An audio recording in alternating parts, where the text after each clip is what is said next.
नमस्कार। चंद्रकांत भी भट्ट अमेरिका से। बढ़िया मौसम है, पक्षी की आवाज़ आ रही है। मैंने सोचा कुछ और वीडियो आपके लिए बना लो। लाइक करो, सब्सक्राइब करो, आगे भेजो, वो आपका काम है। मैं सिर्फ ये कहता हूँ कि जो वीडियो बना रहा हूँ आपके लिए बना रहा हूँ, आपके ज्ञान के लिए, आपकी समझ के लिए और सच्चाई जानने के लिए। दुनिया क्या हो रहा है, क्या होने वाला है। आप भारत देश के नागरिक हो या अमेरिका के नागरिक हो, लेकिन आपको हर चीज़, इतिहास, ज्योग्राफी, हिस्ट्री, मतलब हेल्थ, पॉलिटिक्स, ये सब कुछ जानने की ज़रूरत है। एक बढ़िया मैंने आर्टिकल्स पढ़ा कि सादियो माने सेनेगल के फुटबॉल खिलाड़ी ने अपने 32 साल के जीवन में 12 साल तक अलग अलग क्लबों में फुटबॉल खेलना शुरू किया।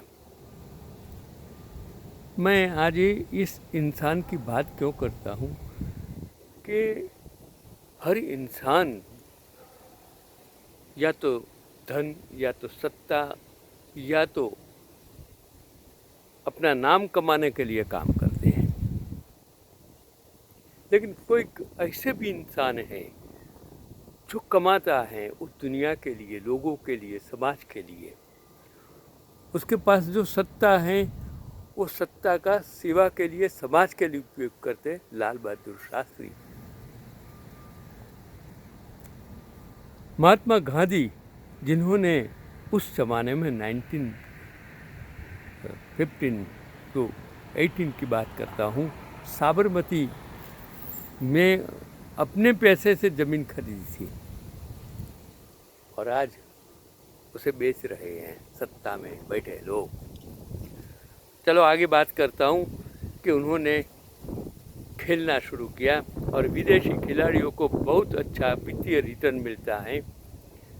इस भाई ने भी अरबों रुपये कमाए और हम यहाँ भाई की कमाई की बात नहीं कर रहे हैं।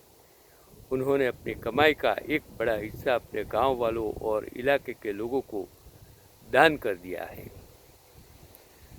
आप जहाँ जन्मे, जहाँ बड़े हुए, गांव हो, देश हो, कुटुंब हो, समाज हो, अगर आप जो भी करते हो वो उसका कुछ न कुछ समाज को लो, लोगों को लो, गांव को लो, ज़रूरियातमंदों को लो।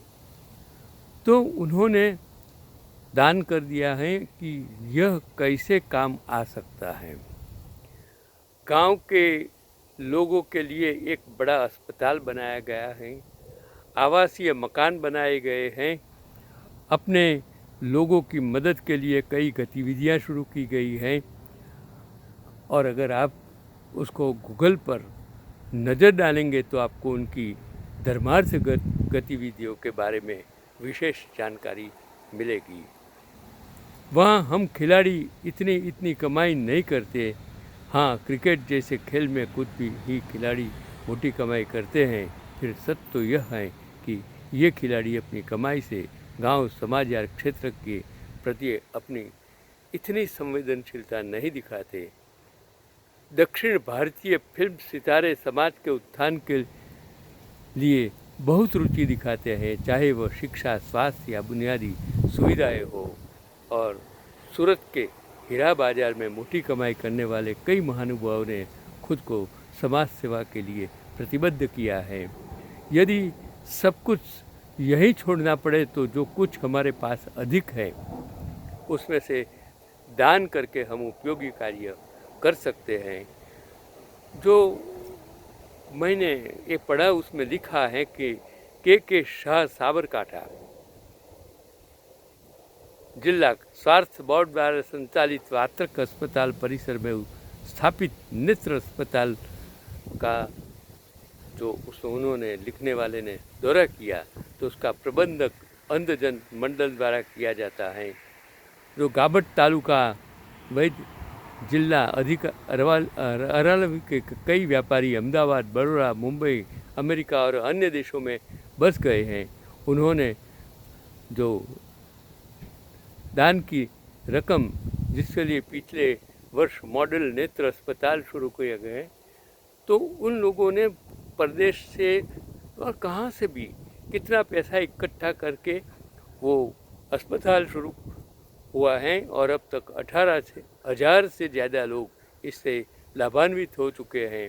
दान देने वाले सभी लोग बहुत अमीर नहीं हैं, लेकिन जो विजय कांतिलाल शाह ने इन सभी को दान दिलाने में अहम भूमिका निभाई है।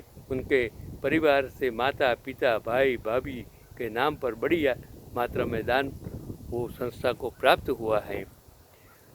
तो पिछले 4-5 वर्षों से उनके साथ जो बंदा काम कर रहा है कि उन्होंने इस परोपकारी गतिविधि की शुरुआत अपने घर से की।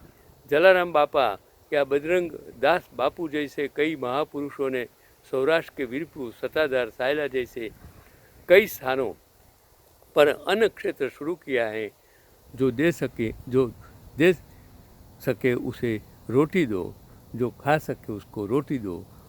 तो सच्चा सर्वश्रेष्ठ वही है जो मुसीबत के समय समाज के लिए खड़ा होता है, और भगवान ने जो दिया है उसे सही अर्थों में समाज के लिए खर्च करना चाहिए। हम सब सेनेगल तो नहीं हैं, लेकिन हम सेनेगल से प्रेरणा लेकर हमारे समाज को, हमारे देश के, हमारे गांव को, हमारे ज़रूरियातमंदों को हम मदद कर सकते हैं। ऐसे कितने सारे खिलाड़ी जो परदेशी हैं, जो भारत में, इन लोगों ने बहुत मदद की है। और यही तो कम नसीबी हैं कि जो भारत में रहे हैं, सत्ता में आज बैठे हैं, समाज में आज बैठे हैं, वो लोग समाज के लिए। आज अमेरिका से, आज मैं फिर से आपको कहता हूँ कि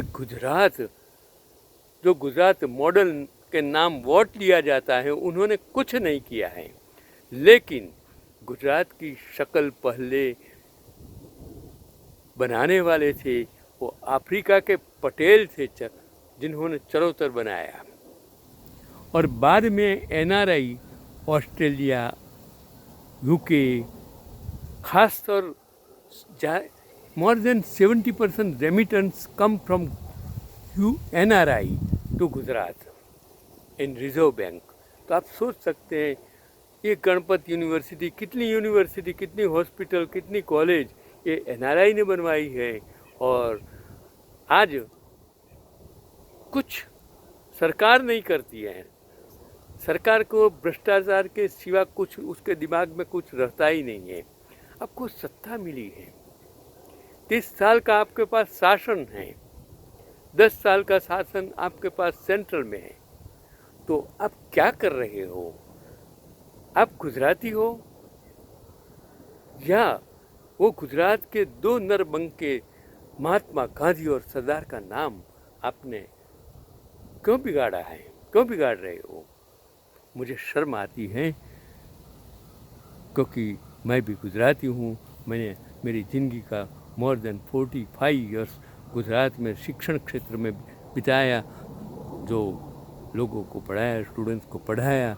आज अमेरिका में नहीं, पूरे विश्व में मेरे स्टूडेंट्स हैं, तब मुझे दर्द होता है। इसके लिए क्षमा करना अगर ये राजकारणियों के बारे में मैं बात करता हूँ किसी। अभी मैं एक और चीज़ अभी जो मैंने पढ़ी कि, क्योंकि उसके बारे में ही बात करता हूँ कि ये रमेश भाई सवाणी ने अभी एक बना हुआ आर्टिकल्स जो बना, जो एक इंसिडेंस बना कि क्या यह आपराधिक लापरवाही है कि जानबूझकर धोखाधड़ी। 16 सिविल अस्पताल के civil surgeon doctor Vastrapur police station में प्रकाश मेहता, ख्याति अस्पताल के डॉक्टर प्रशांत वजीरानी, अस्पताल निर्देशक डॉक्टर कार्तिक पटेल, डॉक्टर संजय पटोलिया, अस्पताल के सीईओ चिराग राजपूत और राजश्री कोठारी के खिलाफ मामला दर्ज किया गया है। मैं इसके लिए बात करता हूँ कि एक ऐसे बंदे हैं जो दान करते हैं, हॉस्पिटलों बनाते हैं, कॉलेजों बनाते हैं, और ये दूसरी जगह आपकी सरकार है, आपके सरकार में बैठे लोग हैं, क्या करते हैं कि पुलिस डॉक्टर प्रशांत को 14 नवंबर 2024 को गिरफ्तार किया गया और 7 दिन के रिमांड पर लिया गया। मंजूरी दे दी गई। राज्य स्वास्थ्य विभाग डॉक्टर प्रकाश मेहता और अन्य डॉक्टरों की एक टीम बनाई। उन्होंने 12 नवंबर 2024 को ख्याति अस्पताल में भर्ती मरीजों के जांच की रिपोर्ट की जांच की, जिसमें चौंकाने वाले तथ्य सामने आए कि 19 नर्सों में से किसी भी मरीज को एंजियोप्लास्टिक और एंजियोग्राफी की आवश्यकता नहीं थी। मतलब मरीज की मैं बात करता हूँ, लेकिन झूठे वित्तीय लाभ हासिल करने के लिए सभी का इलाज PMAJAYE प्रधानमंत्री जन आरोग्य योजना के तरह किया गया और मेडिकल माफिया के खिलाफ जनता का गुस्सा फूट पड़ा है। महसाणा बेरिसाना में चक्का जाम किया गया। अस्पताल द्वारा 10 नवंबर 2024 को पुरिसना गांव में एक निःशुल्क शिविर का आयोजन किया गया था, जिनमें से 19 मरीजों को ख्याति हॉस्पिटल में इलाज के लिए बुलाया गया। वहाँ सभी मरीजों को बिना पूछे ही एंजियोप्लास्ट और स्टेंट दे दिए गए। स्टेंट लगाने के बाद नागरभाई मोतीभाई सनमा 17 और महेश भाई गिरधरभाई बारोट 50 की मौत हो गई। और महेश बारोट की रिपोर्ट की जांच में पाया गया कि एंजियोप्लास्टी करने का कोई कारण नहीं था और ऑपरेशन के दौरान कोई सावधानी नहीं बरती गई। और नागरभाई सनमा की रिपोर्ट में CPR उपचार डेटा को गलत बताया गया और ऑपरेशन के समय हृदय रोग विशेषज्ञ की उपस्थिति का भी उल्लेख नहीं किया गया। इस प्रकार दोनों ही मामलों में आयुष्मान कार्ड के माध्यम से गलत तरीके से वित्तीय लाभ लेने की मंशा स्पष्ट थी और उसके बारे में वो रमेश भाई सवाणी ने जो प्रश्न किए गए हैं वो आपको समझने की ज़रूरत है कि सार्वजनिक मीडिया प्रचार के कारण मोटर माफिया के खिलाफ कार्रवाई की गई है, लेकिन क्या कोरोना के दरमियान इंजेक्शन में फेर के लिए किसी अस्पताल के डॉक्टर प्रशासक को सजा दी गई है? अस्पताल में आग लगने की घटना में अस्पताल प्रशासक को हुई ईजा। क्या इन अस्पतालों पर ताले लगे हैं? ऐसे अस्पतालों के प्रबंधकों को सत्ता पक्ष मंत्रियां स्वामीनारायण संप्रदाय के प्रेरक ज्ञान की सेवा करने वाले ज्ञानवस्त्र स्वामी का समर्थन प्राप्त है। क्या उनके बाल मुड़ जाएंगे और बाका हो जाएगा? मेडिकल माफिया सत्ताधारी पार्टी के मंत्री और धर्म के ठेकेदारों को खरीद सकते हैं, लेकिन न्यायपालिका को नहीं। और मल्टी स्पेशलिटी अस्पताल घोटाला को सैया पर कोतवाल को डर काहे का? डॉक्टर राजकोट और सूरत और के अस्पतालों से जुड़े हैं। संजय पटोलिया वहाँ भी जानबूझकर घोटाला तो नहीं किया है। बड़ौदा, सूरत जैसे शहरों और तालुका अस्पतालों को भी आयुष्मान कार्ड के माध्यम से सरकारी सहायता मिलती है। और UN मेहता हॉस्पिटल में बीमा कंपनी का गलत क्लेम हो गया पास। सुरेंद्रनगर जिले के धागेदा में श्रीजी मल्टी स्पेशलिस्ट अस्पताल घोटालों का घर है। लोग शिकायत करते हैं, लेकिन स्वास्थ्य तंत्र कोई कार्रवाई नहीं करता। क्या सरकार की आंखें मूंदने की नीति जिम्मेदार नहीं है? क्या प्रधानमंत्री जन आरोग्य योजना जन आरोग्य के लिए है या मेडिकल माफिया के स्वास्थ्य के लिए है? और ख्याति मल्टी स्पेशलिस्ट हॉस्पिटल ने अभी तक गुजरात क्लिनिकल एस्टैब्लिशमेंट एक्ट 2021 के तहत अस्पताल को पंजीकृत नहीं किया है। इतना ही नहीं, ख्याति अस्पताल जिसे 2021 में PMJAY के लिए निलंबित कर दिया गया था, फिर से कैसे चालू हो गई? और स्वास्थ्य मंत्री ऋषिकेश पटेल संदेश चैनल में कहते हैं कि अपराध लापरवाही है। यह आपराधिक लापरवाही का मामला नहीं है, बल्कि जानबूझकर की गई धोखाधड़ी है और आपराधिक साजिश है। इससे क्या संकेत मिलता है कि मंत्री जी को इतनी भी समझ है कि नहीं? वो लिखने वाले हैं हमारे रमेश भाई सवाणी साहब। ये बंदा कितना लिखता है, सब कुछ लीगली ढूंढ कर आपके सामने रखता है। आपकी आंखों खुलनी चाहिए, आपका दिमाग काम करना चाहिए। ये देशभक्ति है, ये स्वास्थ्य के जुड़ा मामला है। तब आपको समझना चाहिए कि अगर जब तक प्रजा जागरूक नहीं होंगी, लोग जागरूक नहीं होंगे, अगर प्रजा सत्ता पक्ष के साथ मिल जाएगी तो लोकशाही खत्म हो जाएगी, हेल्थ, स्वास्थ्य, शिक्षा खत्म हो जाएगी। जो आज गुजरात में मेरे जानकारी के मुताबिक सब कुछ चरमरा गया है। सुधारना आपके पास हाथ है।